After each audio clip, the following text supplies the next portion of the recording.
Morning. Sit down. നമുക്ക് പരിചയപ്പെടാം. ഞാൻ ആനി, നിങ്ങളുടെ പുതിയ ക്ലാസ് ടീച്ചറാണ്. എന്താ പേര്? എൻ്റെ പേര് വൈശാഖ്. എല്ലാവർക്കും ഇങ്ങനെ ഒരു ഇരട്ട പേരുണ്ടാവുമെന്ന് എനിക്കറിയാം. നിങ്ങൾ ഓരോരുത്തരെയും കുറിച്ച് നല്ലൊരു ക്ലാസ് എടുത്തിട്ട് പ്രിൻസിപ്പൾ എന്നെ ഇങ്ങോട്ട് വിട്ടിരിക്കുന്നത്. അതുകൊണ്ട് നമുക്ക് വഴിയെ പരിചയപ്പെടാം. Sit down. മഞ്ജു അല്ലേ ക്ലാസ് ലീഡർ? ഇനി മുതൽ മഞ്ജുവിന്റെ ഡ്യൂട്ടി കുഞ്ഞൻ നോക്കട്ടെ. അല്ല സോറി, വൈശാഖ്. നിങ്ങളല്ലേ വൈശാഖിന് ഏറ്റവും വേണ്ടപ്പെട്ട 4 പേര്? ഈ സ്കൂളിലെ ഏറ്റവും നല്ല കുട്ടികൾ നിങ്ങളാണെന്ന് എനിക്കറിയാം. ഞാൻ നോക്കിക്കോളാം. മക്കളെ ആചാരവെടികൾ പൊട്ടിച്ചു. ഒന്ന് ആലോചിക്കാൻ പോലും സമയം തന്നില്ല.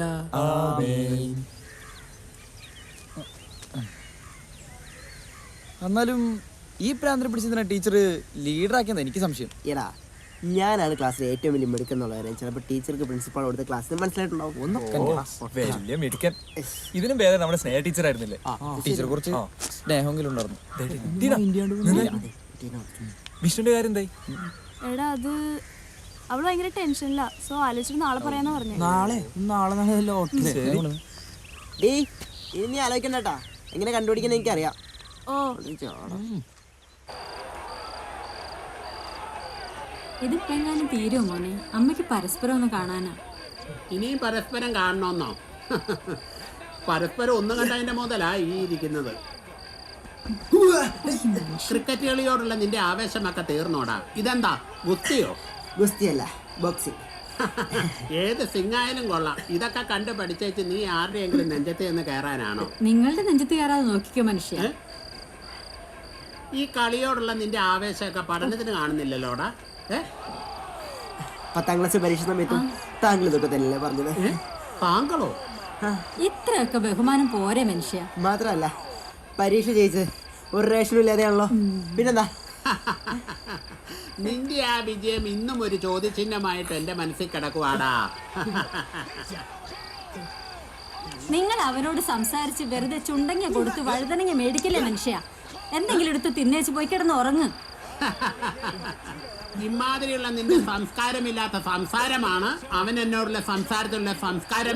നിങ്ങളെ കൊണ്ട് തോറ്റു മനുഷ്യ. ഇനി ഞാൻ ഇവിടെ ഇരുന്നാ കുഴപ്പ. അതാ നല്ലത്. പോ. എന്റെ പാലം തകർന്നെന്നാ തോന്നുന്നു.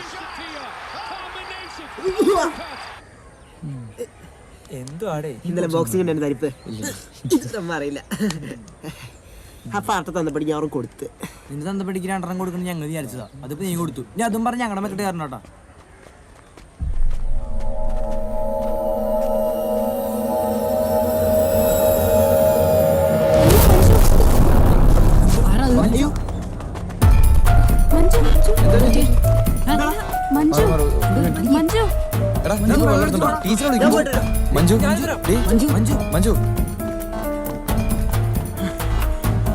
ടീച്ചറെ, മഞ്ജുവിടെ തലകറി വിടും. ടീച്ചർ ഒന്ന് നിങ്ങളുടെ ക്ലാസ് ടീച്ചറോട് പറയാം, എനിക്ക് ക്ലാസ് ഉണ്ട്. ടീച്ചർ എന്താ ഈ പറയുന്നത്?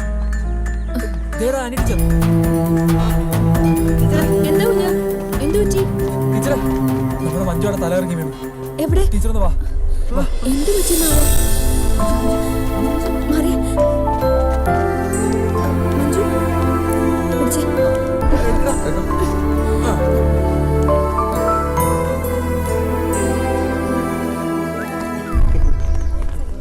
ഞാനൊരു കാര്യം പറയട്ടെ, വിഷ്ണു പറഞ്ഞൊരു ടീച്ചർ അത്ര കുഴപ്പമുള്ളതായിട്ട് എനിക്ക് തോന്നുന്നത് അല്ലേ? ഇപ്പഴേ ടീച്ചറെ കുറിച്ച് സർട്ടിഫിക്കറ്റ് കൊടുക്കണ്ട. എടാ അതല്ല, ആ കൊച്ചു തലകറങ്ങി വീണപ്പോ ആകെ രക്ഷിക്കാൻ.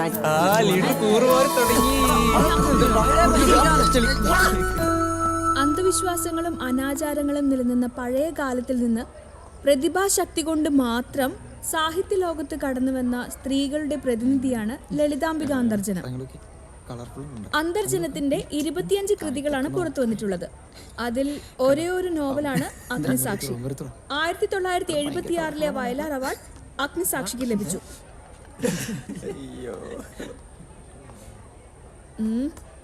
1976 വയലാർ അവാർഡ് ഏത് കൃതിക്കാണ് ലഭിച്ചത്?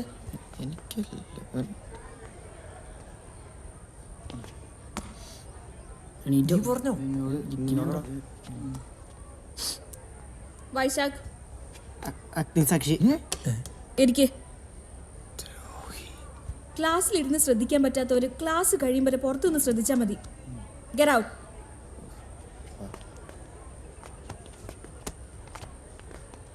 സോറി 40 വർഷത്തോളം സാമൂഹ്യവും രാഷ്ട്രീയവുമായ പരിവർത്തനങ്ങളുടെ ഓർമ്മക്കുറിപ്പുകളാണ് അന്തർജനം അഗ്നിസാക്ഷി. എടാ എന്നാലും കുഞ്ഞൻ 1909 ശവമേ പോടാക്ക കൊല്ലം ജില്ലയിലെ കുന്നൂരാണ് ജനിച്ചത്. മാതൃഭൂമിയുടെ കൊടുങ്കാട്ടിൽ നിന്ന് മൂടുപടത്തിൽ അഗ്നിപുഷ്പങ്ങൾ, സീത മുതൽ സത്യവതി വരെ. ഇതൊക്കെയാണ് ലളിതാംബ അന്തർജനത്തിലെ മറ്റു വിധികൾ. ടീച്ചർ ഒറ്റ മിനിറ്റ് അത് ടീച്ചറിന്റെ ഷൂ ഒന്ന് നോക്കോ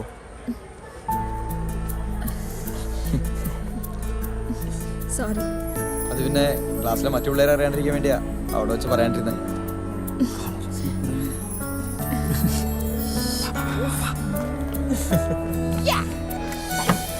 ടീച്ചറെ തല്ലിപ്പള്ളികളെ നേരെയാക്കാൻ നോക്കുവാണോ? അതിനിടയിൽ കള്ളന്റെ കയ്യിൽ താക്കോല് കൊടുത്ത പോലെ ടീച്ചർ ആ കുഞ്ഞിനെ പിടിച്ച് ലീഡറുമാക്കി. ഇത്തിരി വികൃതി ഉണ്ടെന്നേ ഉള്ളൂ. പാവം കുട്ടികളാ. പാവം കുട്ടികൾ. ടീച്ചർക്ക് അവന്മാരെ കുറിച്ച് അറിയാഞ്ഞിട്ടാ. നല്ല വിളഞ്ഞ വിത്തുകളാ. കൂടുതൽ എടുക്കുമ്പോ അറിയാൻ പറ്റും. ഒന്ന് പറഞ്ഞു കൊടുത്തേക്ക്. ടീച്ചർ ഇവിടെ പുതിയതായതുകൊണ്ടാ. അവന്മാരെ കുറിച്ച് കൂടുതൽ അറിയുമ്പോൾ ടീച്ചർക്ക് മനസ്സിലായിക്കോളും. അവന്മാരിൽ 5 പേരിൽ ഒരാളായി അതെനിക്കറിയാം. സംശയമില്ല. ഇന്നെന്തായാലും ഇതിനൊരു തീരുമാനം ഞാൻ ഉണ്ടാക്കും. അവന്മാരെ പിടിച്ച് പോലീസിൽ ഏൽപ്പിക്കാൻ വേണ്ട. പോലീസൊന്നും വേണ്ടോ? ഇതുപോലുള്ളവന്മാരെ ഞാൻ കുറെ കണ്ടതാണ്. കേരളത്തിലിപ്പോൾ സംസ്കാരം സംസ്കരിക്കപ്പെടുന്നതുകൊണ്ടാവാം കവിതകളുടെ സ്വഭാവം തന്നെ മാറിപ്പോയി. പശ്യസഖേ വടിരൂപൻ ലക്ഷ്മണ നിശേഷ ശബ്ദ ശാസ്ത്രമനേന ശ്രുത. ഇത് സംസ്കൃതത്തിൽ നിന്നും പിൽക്കാലത്ത് ആറോണി സാർ. സാറേ ഇന്നും ആരും എൻ്റെ വണ്ടിയുടെ പ്ലഗ് കഴിച്ചെടുത്തിട്ടുണ്ട്. കുറേ പ്രാവശ്യമായി. ഒന്ന് ചോദിച്ചോട്ടെ? സംസാരിച്ചു. എൻ്റെ ബൈക്കിന്റെ പ്ലഗ് ഊരിയെടുത്ത് ആരായാലും സത്യം പറഞ്ഞ പ്രിൻസിപ്പലിന്റെ റൂമിൽ പോകാതെ ഇവിടെ വെച്ച് സോൾവ് ചെയ്യാം. വേഗം പറ സാർ. ഇത് ആദ്യമായിട്ടൊന്നുമല്ല. ഇവന്മാരോട് നേരാൻ വണ്ണം പറഞ്ഞിട്ട് ഒരു കാര്യമില്ല സാറേ. നമുക്ക് ഇവന്മാരുടെ ബാഗ് പരിശോധിക്കണോ? അങ്ങോട്ട് വെക്കടാ കൈ. എന്താണിത്? കൊണ്ടുപോടാ. നിനക്കെന്താടാ ഒരു ഉള്ളി എന്നൊക്കെ ഉറേന്റെ കൈ കൊണ്ടുപോവാ.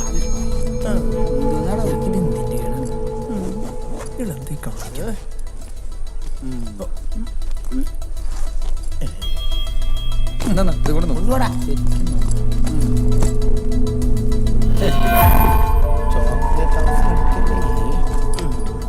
നോക്ക് നോക്ക്. എന്റെ അടിയിലും കൂടി നോക്ക്. അപ്പുറത്താൻ ചോട്ടാ. ഒരു അപ്പുറത്തോ. ആ ഇപ്പൊ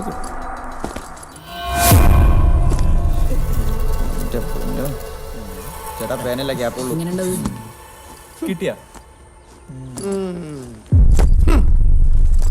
നേരെയൊക്കെ നോക്കട്ടാ. ഇതില് ഇങ്ങോട്ട് കൊണ്ടുപോടാ. ഇവിടെ കൈ അങ്ങോട്ട് മാറ്റി വെക്കടാ. ശരിക്കും നോക്കണോ?